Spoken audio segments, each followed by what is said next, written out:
Are you aware that your mental health, attitude, and decision-making are influenced by your perceptions of time? This is a mental construct called time orientation. That is what I am talking about today.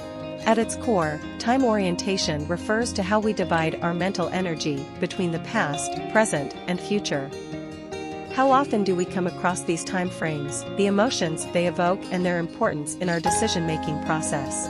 Pioneers in this field, Dr. Philip Zimbardo, developed the time orientation inventory.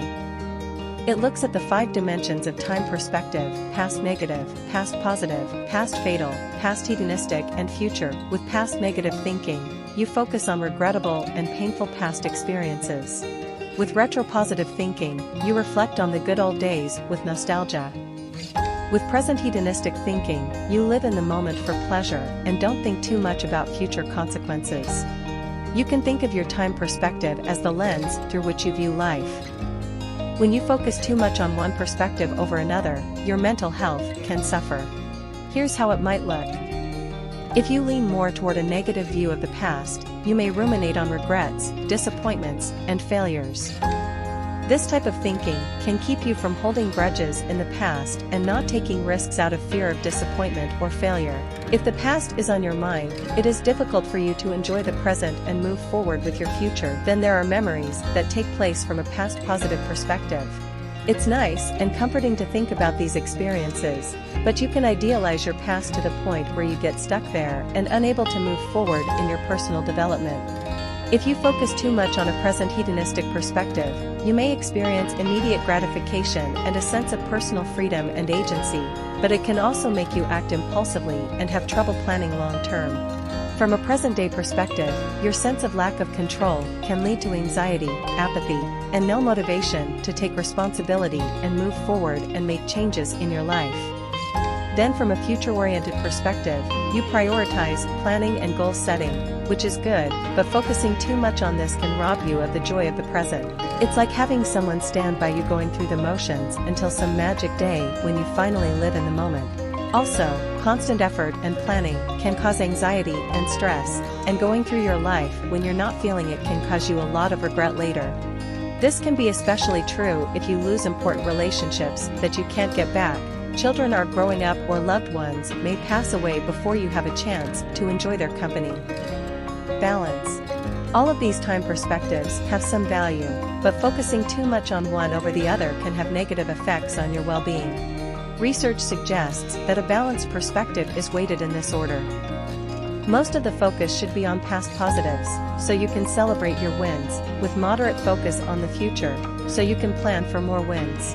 Have a moderate focus on present indulgence, so you can enjoy your present and then focus less on past negatives. With present fatal thinking, you leave yourself feeling helpless and hopeless with little self-determination. You are only subject to the whims of life. With future-oriented thinking, you focus less on the present than on planning and anticipating future events.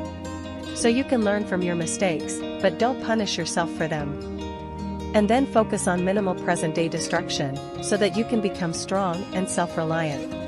Here are some things you can do to balance your time perspective. To balance past negative focus, reflect on uplifting moments you had and those that were taken for granted. When past mistakes come to mind, allow these positive memories to act as a counterbalance. Understand that every mistake is a learning opportunity. Instead of getting stuck in past regrets, learn from those experiences. Focus on personal growth more than regrets, accept both the ups and downs of your past.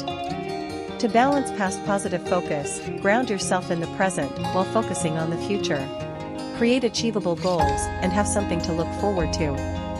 To stay in touch with the present, practice mindfulness by immersing yourself in your present experiences using all your senses. Focus on present enjoyment. Spend some time thinking about positive past memories and future goals.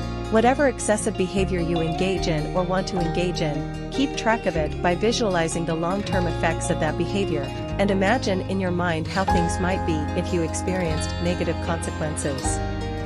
Now to balance the destructive focus, set some well-defined, achievable goals for yourself. Practice gratitude for past and present victories. If you're overwhelmed by life's unpredictability, Focus on the things you can control, such as your decisions, reactions, and attitude. Then, treat yourself to things you enjoy at that moment. And finally, to balance future-oriented focus, learn to enjoy the moment by practicing mindfulness and gratitude. You want to find joy in what's happening now, rather than waiting for something in the future. Connecting with others through conversation helps us keep our attitudes in check, because we can see how our beliefs and actions match up with other people's perspectives. I hope this helps you understand your primetime perspective and how it can affect your mood. Keeping your perspective balanced goes a long way toward promoting mental health. Thanks for watching.